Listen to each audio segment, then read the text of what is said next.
ఇదంతా కేటీఆర్ కేసీఆర్కు తెలిసే జరుగుతుంది అనుకోవచ్చా, లేకపోతే కౌశిక్ రెడ్డి పర్సనల్గానే అనుకోవచ్చా? అందరికీ తెలుసు వాళ్ళకి.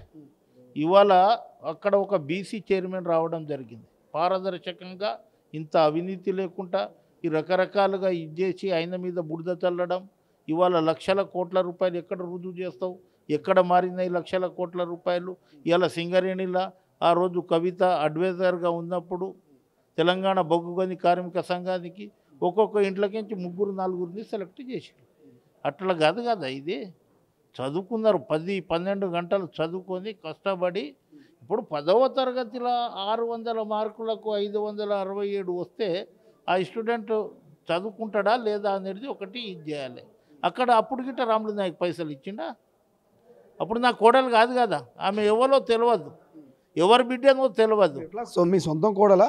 సొంత కోడలు కాదబ్బా. సొంత కోడలు ఎందుకు ఉంటుంది? సొంత కోడలు పెళ్లి చేసిన తర్వాత కోడలు అయింది. ఆ రోజు గిట్ట వీళ్ళు ఎంతగా అక్కాసుగా ఇది చేసిర్రు. ఆ రోజు అందరూ వచ్చిర్రు. కానీ ఎక్కడనే కదా గొడవ, నాకు కేసీఆర్కి జరిగిన గొడవ. అప్పుడు ముఖ్యమంత్రికి ఇంత ఘనంగా పెళ్లి చేస్తాడని వచ్చింది మీ కోడలు పెళ్ళప్పుడు కేసీఆర్ అప్పుడే ఏం జరిగింది ఆ స్టోరీ? అరే ఇంత ఘనంగా పెళ్లి చేస్తాడా? 80,000 మంది, నాకంటే ఎక్కువ వచ్చిర్రు జనాలు. ఎండి కడియాలు పంచిండు, రకరకాలుగా. ఇంకా ఇది అందరూ వచ్చిర్రు పాపం. కానీ కేసీఆర్ రాలే, కేటీఆర్ రాలే, కవిత రాలే. అప్పటి నుంచి వాళ్ళకి అక్కాస్తుంది. ఈ రాములు నాయక్ కోడలు మళ్ళీ గ్రూప్ 1 కొట్టింది. అందు గురించి ఏదో బద్నాం చేయాలి. బద్నాం చేయాలంటే ఎవరికి వాడాలి? 6 ఫీట్ల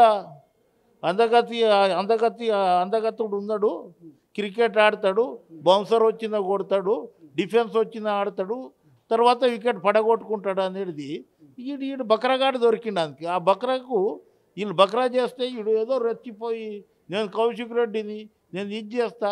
అంతకుముందు అట్లనే చేస్తే జీవిత రాజశేఖర్ తమ్ముని కొడితే ఆడపోయి వాళ్ళు కంప్లైంట్ ఇస్తే ఆ ఇంటికి పోయి కాలు మొక్కి దండం పెడతా తప్పు అయిందని వచ్చినోడు రేపు నా దగ్గర గిట్ట వచ్చి కాలు పట్టుకొని దండం తప్పు అయిందన్నా అని చెప్తాడు. ఇప్పుడు మీరు ఏమన్నా డిమాండ్ చేస్తారా కౌశిక్ రెడ్డి నుంచి? క్షమాపణ కోరుతున్నారా? ఏం కోరుతున్నారు? కౌశిక్ రెడ్డి ముందుగాల రాజీనామా చేయాలి. బీఆర్ఎస్ పార్టీకి చిత్తశుద్ధి కనుక ఉంటే ముందుగాల అతన్ని సస్పెండ్ చేయాలి, అతని సభ్యత్వాన్ని రద్దు చేయాలి. మూడవది, ఇవాళ బీఆర్ఎస్ పార్టీలో ఇటువంటి వాళ్ళకి టికెట్ ఇచ్చి మీరు ఇవాళ టీఆర్ఎస్ పార్టీలో మొత్తము టీఆర్ఎస్ పార్టీని ఇది చేస్తారు. ఇప్పుడు 20 సంవత్సరాలని అంటున్నారు, రేపు ఇది చేస్తున్నారు. మీరు ఇటువంటి వాళ్ళని పెట్టి ఎక్కడికించి ప్రెస్ ఇప్పిస్తున్నారు? ఒక్కొక్క ఇటుకతోటి రాములు నాయక్ గట్టించిన పార్టీ ఆఫీస్, ప్రతి ఇటుకే కడుగు, ప్రతి గోడ కడుగు రాములు నాయక్ అంటది కౌశిక్ రెడ్డి అన్నది. ఆడికెంచి ఉద్యమకారుని మీద అక్కడికెంచి ప్రెస్ పెట్టిస్తారు మీరు. ఎవరు జనాలు చూస్తలేరా? రేపు కేసీఆర్కి ఉత్తరం రాస్తా, కేటీఆర్కి రాస్తా, హరీష్ రావుకు రాస్తా. నా నిజాయితీ ఏందో, నా చిత్తశుద్ధి ఏందో వాళ్ళకి బాగా తెలుసు. వీళ్ళకి తినడానికి తిండి లేనప్పుడు ఎక్కడెక్కడికించి డబ్బులు తీసుకొని ఆ కుటుంబానికి ఇది చేసినామో గిటాన్ చేసినామో మాకు తెలుసు.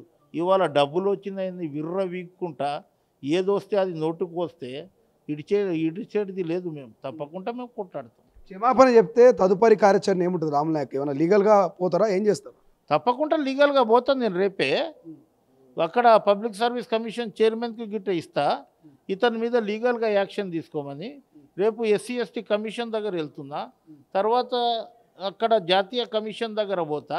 ఒక క్షమాపణనే కాదు కదా, పరువు నష్టం ఎవరు అనుకోవాలి? ఇప్పుడు ఒక ప్రెస్ అయినా చెప్పిండు, నువ్వు డబ్బులు తీసుకొని అది చేసి ఇది చేసి ఇన్ఫ్లుయెన్స్ ఇది చేసినావని అంటుండు. ఇన్ఫ్లుయెన్స్ అది అన్నప్పుడు బీదాపూర్ రానోళ్ళు ఏమనుకోవాలి? అరే ఆయన మాజీ ఎమ్మెల్సీ ఉన్నాడు, డబ్బులు ఉన్నాయి. డబ్బులు నా దగ్గర 1 రూపాయి లేదు, డబ్బులు ఉన్నాయి, రకరకాలుగా ఇది చేసిండు. అందు గురించి అని చదువుకున్నాడు రానోడు, ఆయన 10-12 గంటలు చదువుకున్నాడు, కలిసి రాక ఆయన రానోళ్ళు ఏమనుకుంటారు? ఆవేదన గురి అవుతారు కదా. అందు గురించి ఇటువంటి రెచ్చగొట్టేతనాన్ని మానుకోవాలి. మొన్ననే నేను ఇవాళ ప్రసాద్ కుమార్కి గిట్ట రాస్తా, ఈ స్పీకర్కి గిట్ట ఒక లెటర్ ఇస్తా. ఇటువంటి వాళ్ళని మీరు చట్టసభలలో అటువంటి వాళ్ళను డిస్క్వాలిఫై చేయకపోతే చట్టసభలో ఉన్న పరువు గౌరవం పోతుంది. అందు గురించే ఈయన ప్రతి జాగాలో కామెంట్ చేస్తూ ఉన్నాడు. ఈయన మీద యాక్షన్ తీసుకోండి, ఈయన తక్షణమే డిస్క్వాలిఫై చేయమని ప్రసాద్ కుమార్ని గిట్ట కలుగుతాం.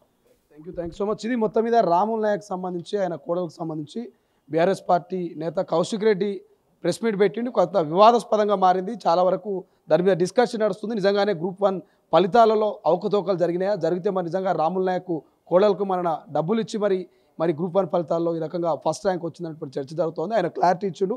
ఎక్కడ కూడా ఫస్ట్ ర్యాంక్ లేదు, క్లియర్గా ఇక్కడ డేటాతో పెట్టిండు. మొత్తం జిల్లాలో ఏ ర్యాంక్ ఉంది, స్టేట్ వైజ్గా ఏ ర్యాంక్ ఉంది అనేది కూడా క్లియర్గా విత్ ఆల్ టికెట్ నెంబర్లతో సహా ఆధారాలతో సహా మరి పాడి కౌశిక్ బీఆర్ఎస్ నేతలకు ఆధారాలు బయటపెట్టే ప్రయత్నం చేసిండు రాముల్ నాయక్. మరి చూద్దాం ఫస్ట్ ర్యాంక్ అంటున్నటువంటి పాడి కౌశిక్ ఏ రకంగా స్పందిస్తాడు, మరి రాముల్ నాయక్ చేసినటువంటి సవాల్ను స్వీకరిస్తారా, క్షమాపణ చెప్తాడా, లేకపోతే ఏందనేది చూడాల్సిన అవసరం ఉంది. బట్ ఏదేమైనా వివాదాలకు కేర్ ఆఫ్ అడ్రస్ అయినటువంటి పాడి కౌశిక్ నిత్యం వార్తలను నడుస్తున్నాడు. నిత్యం ఏదో ఒక న్యూసెస్తో మాత్రం ఈ పోలీస్ స్టేషన్ల చుట్టూ కోర్టుల చుట్టూ తిరుగుతున్నటువంటి పరిస్థితి. సో చూద్దాం మరి ఈ కేసు ఎక్కడ దాకా వస్తుంది, క్షమాపణ లేకపోతే మరి కంటిన్యూ చేస్తారా అనేది. కెమెరా పర్సన్ అజయ్తో శ్రీశైలం, తొలి వెలుగు, గాంధీ భవన్. ప్రపంచంలో ఏ మూల ఏ క్షణం ఏం జరుగుతుందో వేగంగా తెలుసుకోవడానికి తొలి వెలుగు వాట్సాప్ ఛానల్ని ఫాలో చేయండి.